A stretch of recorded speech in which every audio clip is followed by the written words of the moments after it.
Hello and welcome to the class. Today we are going to discuss about the Limitation Act. Limitation act के section 1 and 2 को study करेंगे।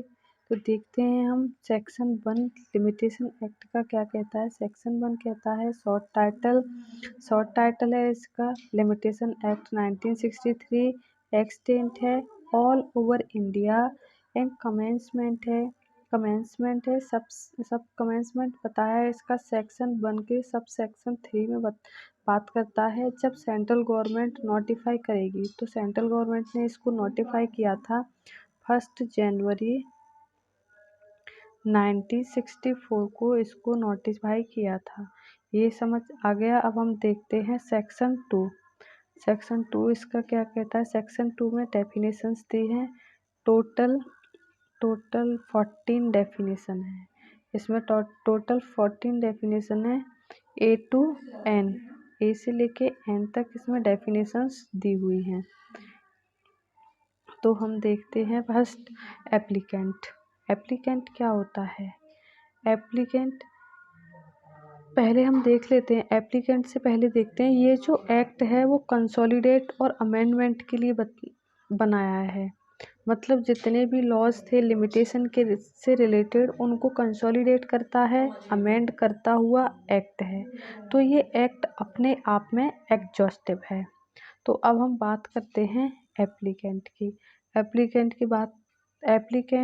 के subsection clause 1 में बताया गया है कि एप्लीकेंट के अंदर पिटिशनर भी आ जाता है। पिटिशनर और एप्लीकेंट दोनों अलग अलग हैं। कैसे हो गए देखिए कि ये जो एप्लीकेशन जो लगती है वो इंटम यानी कि शॉर्ट टाइम रिलीफ के लगते हैं, इंटम रिलीफ के लिए लगती है। और पिटिशनर लॉन्ग टाइम रिलीफ के फाइनल डिसीजन के लिए। यानी एप्लीकेशन शॉर्ट टाइम रिलीफ के लिए, इंटम रिलीफ के लिए, और पिटिशनर लॉन्ग टाइम यानी कि फाइनल डिसीजन के लिए लगाई जाती है। और एप्लीकेशन तो जो केस अब चल रहा है उसमें कुछ रिलीफ के लिए लगती है। एप्लीकेशन कब लगती है कि अभी जो केस चल रहा है उसमें कुछ रिलीफ के लिए लगती है। और पिटीशन कब लगती है। पिटीशन हमारी लगती है केस फाइनल करने के लिए। जो केस है उसका फाइनल डिसीजन के लिए लगाया जाता है। इसका सब क्लॉज 2 बताता है कि इसके अंदर वो एप्लीकेंट भी आ जाता है जिसके पास आ जाता है एप्लीकेंट के बिहाफ पर। जैसे फॉर एग्जांपल मैं हूँ, मुझे कोई एप्लीकेशन लगानी है तो मैं अपने बिहाफ पर किसी और से कह दूंगी कि आप एप्लीकेशन लगा दीजिए, तो वो भी एप्लीकेंट हो जाएगा, उसको भी ये राइट मिल जाएगा, उसका भी ये राइट हो जाएगा। और इसका सब क्लॉज 3 कहता है कि कोई स्टेट है यानी कि कोई संपदा है, कोई प्रॉपर्टी है, उसका कोई एग्जीक्यूटर या उसका कोई एडमिनिस्ट्रेटर या फिर कोई और तरीके से रिप्रेजेंट करता हुआ स्टेट को, वो भी एप्लीकेंट होता है। जैसे कोई भी किसी की प्रॉपर्टी है, उसका कोई एग्जीक्यूटर एडमिनिस्ट्रेटर उस प्रॉपर्टी को रिप्रेजेंट करता है तो वो भी एप्लीकेंट होता है। याद रखिएगा इस बात को। स्टेट का वो एग्जीक्यूटर एडमिनिस्ट्रेटर रिप्रेजेंटेटिव है तो वो भी एप्लीकेंट बन सकता है, डिफेंडेंट बन सकता है, प्लेंटिफ बन सकता है।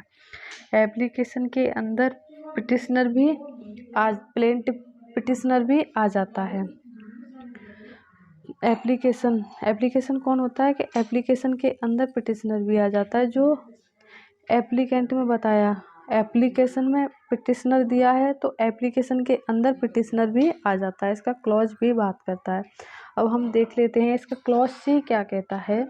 इस सेक्शन का क्लॉज सी हमको बताता है बिल ऑफ एक्सचेंज में हुंडी भी आता है, बिल ऑफ एक्सचेंज में चेक भी आता है।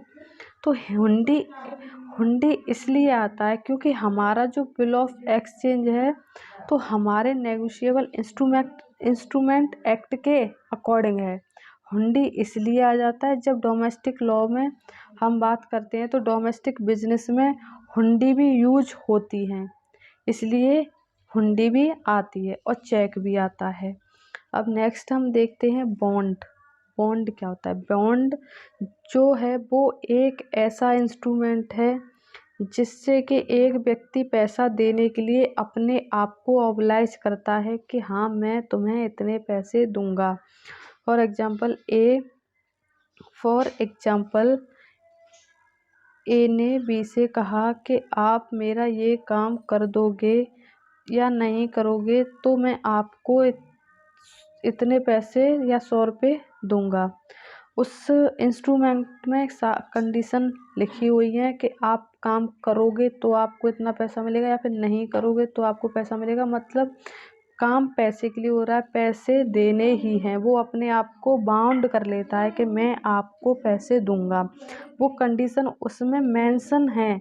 और अगर ये बात हुई है मैं आपको पैसा दूंगा, ये अपने आप को बाउंड करता है। अगर जो कंडीशन इंस्ट्रूमेंट में मेंशन है फुलफिल नहीं करता है तो इंस्ट्रूमेंट वॉइड हो जाएगा, उस कंडीशन को ब्रीच किया जाता है। तो मैं ऑब्लाइज नहीं हूँ पैसे देने के लिए। उसमें जो कंडीशन दी हुई है कि आप कर दोगे या नहीं करोगे तो मैं आपको पैसे दूंगा, और बी उस काम को नहीं करता है तो ए ऑब्लाइज नहीं है पैसे देने के लिए। अब हमारा इसका ई किसकी बात करता है? वो करता है डिफेंडेंट की। डिफेंडेंट मैंने बता दिया आपको, कोई भी व्यक्ति जिसके पास अधिकार है डिफेंडेंट होने का, वो व्यक्ति दूसरी तरफ हुआ स्टेट को एज एग्जीक्यूटर और एडमिनिस्ट्रेटर रिप्रेजेंट करता है तो वो भी डिफेंडेंट बन जाता है। एफ कहता है हमारा ईजमेंट का राइट। ईजमेंट क्या होता है? हमने कहीं पर हाउस कंस्ट्रक्ट किया और उसके घर के बाजू में एक घर और था, उस घर के बाजू में एक घर और था। तो जैसे एक हमारा घर बना, एक ये घर हुआ, जैसे एक ये घर हुआ और एक ये घर हुआ, और इसके बीच में से जो रास्ता जा रहा है वहाँ से इसका ड्रेनेज निकलेगा। बीच में से इसका रास्ता जा रहा है, उसका ड्रेनेज है, उस घर से होकर ही जाएगा, क्योंकि भाई वो रास्ता है, ड्रेनेज वहीं से होकर जाएगा, कहीं और से नहीं जा सकता है। क्योंकि इस घर का और इस घर का जो रास्ता है वो ये है, तो जो ड्रेनेज है वो यहीं से होकर जाएगा। तो ये ईजमेंट का राइट है, इसको ना तो ये मना कर सकता है और ना ये मना कर सकता है, क्योंकि ये यहीं से होकर जाएगा। भले इस ड्रेनेज का गंदा पानी किसी भी व्यक्ति को परेशान करे या प्रॉब्लम हो, लेकिन उसको नहीं हटाया जा सकता है, क्योंकि वो ड्रेनेज वहीं से होकर जाएगा, वही रास्ता है। तो हम देखते हैं यहाँ पर कह रहे हैं कि अगर कोई, और इसमें क्या कहा गया है कि अगर कोई प्रॉपर्टी है, सॉइल यानी मिट्टी है, और दूसरे व्यक्ति का अधिकार बन जाता है उसे लेने का, भले ही उसका कॉन्ट्रैक्ट नहीं हुआ है। फॉर एग्जाम्पल, अगर कोई व्यक्ति ठेके पर किसी की भी ज़मीन ले लेता है और उनका जो ठेके का टाइम पीरियड था वो ख़त्म हो जाता है और उसमें कोई भी फसल बोई हुई है, तो उसका अधिकार है काटने का। ईजमेंट सिंपल लैंग्वेज में कह सकते हैं ये काम करना पड़ेगा, कोई रास्ता नहीं है, ये काम करना पड़ेगा, कोई भी रास्ता नहीं है, इसे कहते हैं easement. Foreign country accept India से बाहर की जो कंट्री है वो फॉरेन कंट्री। गुड फेथ क्या कहता है? कोई भी काम ड्यू केयर अटेंशन में नहीं किया गया है या देखभाल में नहीं किया गया है तो वो माना जाएगा कि ये काम गुड फेथ में नहीं हुआ है। प्लेंटिफ जैसे सेम जो डिफेंडेंट है, कोई किसी प्लेंटिफ होने का उसको राइट है या फिर किसी की प्रॉपर्टी को वो एग्जीक्यूटर या एडमिनिस्ट्रेटर रिप्रेजेंट करता है तो वो प्लेंटिफ बन जाता है। ये most important period of limitation जो शेड्यूल के आर्टिकल्स में दिया गया है, उसे दिया गया है, उसमें जो भी टाइम पीरियड दिया गया है उसे कहते हैं पीरियड ऑफ लिमिटेशन। बस इसमें इसमें दिया है प्रेस्क्राइब पीरियड। प्रेस्क्राइब्ड पीरियड मतलब जब से कॉज ऑफ एक्शन अराइज हुआ है, जब से जो टाइम पीरियड कैलकुलेट होगा उसको बोलते हैं प्रेस्क्राइब्ड पीरियड। जैसे आज से ए का कॉज ऑफ एक्शन अराइज हो गया, ए का आज से यानी कि आज से 3 अक्टूबर से उसका कॉज ऑफ एक्शन अराइज हो जाता है, तो वो आज से लेके 3 साल तक उस पर राइट है, तो वो होता है प्रेस्क्राइब्ड पीरियड। वो उसमें कोर्ट को अप्रोच कर सकता है, उसे हम कहते हैं प्रेस्क्राइब्ड पीरियड। अब हम देखते हैं प्रॉमिसरी नोट। प्रॉमिसरी नोट क्या होते हैं? प्रॉमिसरी नोट वो होते हैं कि मैं आपको प्रॉमिस करता है, जैसे कोई व्यक्ति किसी से प्रॉमिस करता है कि मैं आपको पैसे दे दूंगा। कोई व्यक्ति प्रॉमिस करता है कि मैं आपको पैसे दे दूंगा, डिमांड करता है साइट पर, तो उसे कहते हैं प्रॉमिसरी नोट। और फिर क्लॉज एल हमारा बताता है सूट में क्या इंक्लूड नहीं किया गया है? अपील और एप्लीकेशन अपील और एप्लीकेशन नहीं आती हैं, उसे हम सूट कहते हैं। फिर हमारा एम बताता है हमको टॉर्ट। एम हमको किसके बारे में बताता है? टॉर्ट के बारे में बताता है। टॉर्ट क्या होता है? Civil wrong. टॉर्ट यानी कि civil wrong which is not the breach of contract, breach of trust. यानी कि सिविल रॉन्ग एक छोटा सा कोई कॉन्ट्रैक्ट का ब्रीच हुआ, किसी का ट्रस्ट ब्रीच हुआ, इतना नहीं है, वो एक वाइडर टर्म है। और लास्ट बताता है हमको trustee. Who is trustee? Trustee कौन होता है? ट्रस्टी में वही आते हैं, वह ट्रस्टी एक नेगेटिव डेफिनेशन है, जिसमें बेनामीदार नहीं आते हैं, ऐसे मॉर्गेज नहीं आते हैं जो सेटिस्फाइड हो चुके हैं। जैसे मॉर्गेजी का जो राइट था उसके पैसे लेने का, उसको मिल चुके हैं, वो सेटिस्फाइड हो गया है, तो वो मॉर्गेज नहीं आते हैं। ऐसी कोई किसी की भी प्रॉपर्टी को अनलॉफुल पजेस कर लेता है तो वो भी नहीं आते हैं। इसमें ये नेगेटिव डेफिनेशन है।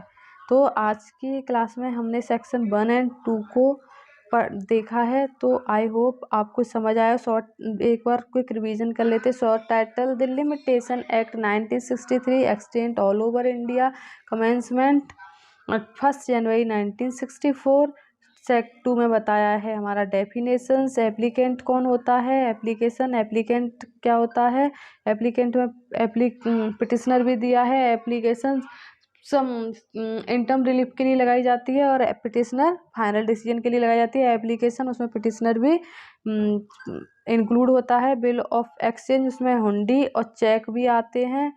और फिर बताया है हमारा बॉन्ड क्या होता है कि कोई अपने आप को बाउंड कर लेता है पैसे देने के लिए। डिफेंडेंट जिसके जो एग्जीक्यूटर या एडमिनिस्ट्रेटर होता है प्रॉपर्टी को रिप्रेजेंट करने का राइट रखता है, उसे कहते हैं हम डिफेंडेंट भी हो सकता है। ईजमेंट के इस व्यक्ति का राइट है, ये काम हमको करना ही पड़ेगा, कोई और रास्ता नहीं है।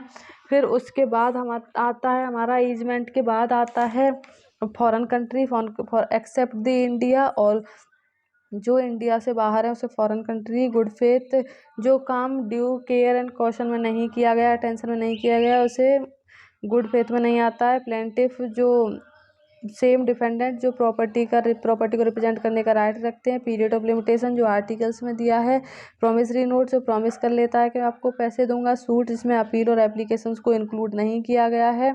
टॉर्ट हमारा सिविल रॉन्ग और कॉन्ट्रैक्ट ऑफ ब्रीच को नहीं करता है, बस ये वाइडर टर्म है। ट्रस्टी इसमें बेनामीदार, मॉर्गेज एंड जो मॉर्गेज सेटिस्फाई हो चुके हैं वो नहीं आते हैं, और किसी की प्रॉपर्टी को अनलॉफुल पजेस करता है वो नहीं आता है। आई होप आपको ये सेक्शन 1 और 2 समझ आया होगा। और thanks everyone, keep learning, keep watching, thanks everyone.